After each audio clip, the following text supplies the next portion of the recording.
तुम्हें कंटस्ट हो जाए। पहला प्रश्न, 7 नवंबर 2025 को राष्ट्रगीत की कौन सी वर्षगांठ मनाई गई?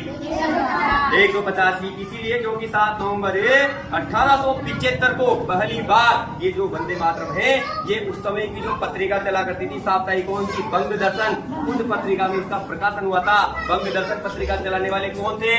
शुरुआत किसने करी थी? बंकिम चंद्र चटर्जी ने 1872 में। बाद में रविन्द्रनाथ टैगोर ने उस पत्रिका की कमान संभाली। आनंद मठ में तो 1882 में लिया गया है वंदे मातरम को। और ये भी हमें याद होना चाहिए, जब 1905 में बंगाल विभाजन का प्रस्ताव अंग्रेज लाए थे, उस समय एक आंदोलन चला था, बंग आंदोलन, उसका विरोध करने के लिए। तो उस समय ये वंदे मातरम पूरे देश में जन जन का हो गया था। आजादी का लिए आजादी का मंत्र बन गया था। अगला प्रश्न, अशोक स्तंभ को भारत के राष्ट्रीय चिन्ह के रूप में कब मनाया गया? कब अपनाया गया? 26 जनवरी 1950, जिस दिन हमारा संविधान लागू हुआ उस दिन ही अपनाया गया। उसी दिन नीचे सत्यमेव जयते लिया गया। कहां से? मुंडकोपनिषद से। तुम्हें पता है 4 सिंह है उसमें, सारनाथ के अशोक स्तंभ से लिया गया है, सिंह से।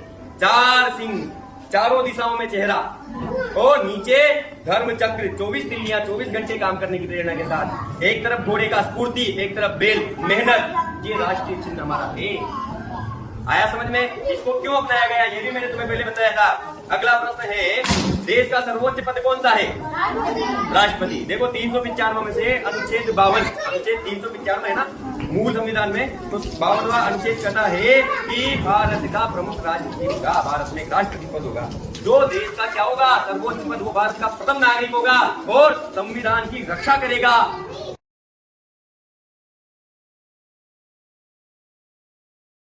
अगर गड़बड़ करता है तो उसके खिलाफ एक पद्धति अपनाई जाती है। प्रश्न आया था कौन सा अभियोग?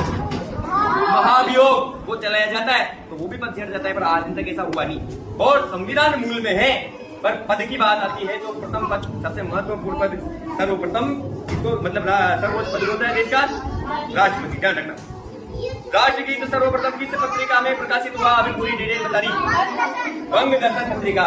किस पत्रिका में? बंग दर्शन। कब प्रकाशित हुआ सर्वप्रथम? पहला प्रश्न था 7 नवंबर 1875, जिसके 7 नवंबर 2025 को पूरे 150 वर्ष कंप्लीट हो गए। आया ध्यान? अगला, कोटा बूंदी लोकसभा क्षेत्र में गर्भवती महिलाओं के लिए एक योजना कौन सी? सुनो ध्यान से, पोषण हेतु सुपोषित माँ अभियान। सुपोषित माँ अभियान, ये योजना किसकी प्रेरणा से चलाई गई? माननीय लोकसभा अध्यक्ष श्री ओम बिरला की प्रेरणा से चलाई गई। कब से चलाई गई? अभी बता दिया, 2020 से चलाई गई। इसका उद्देश्य क्या है? जो गर्भवती माताएं हैं उनको पूरा पोषण देना, उनके स्वास्थ्य का ध्यान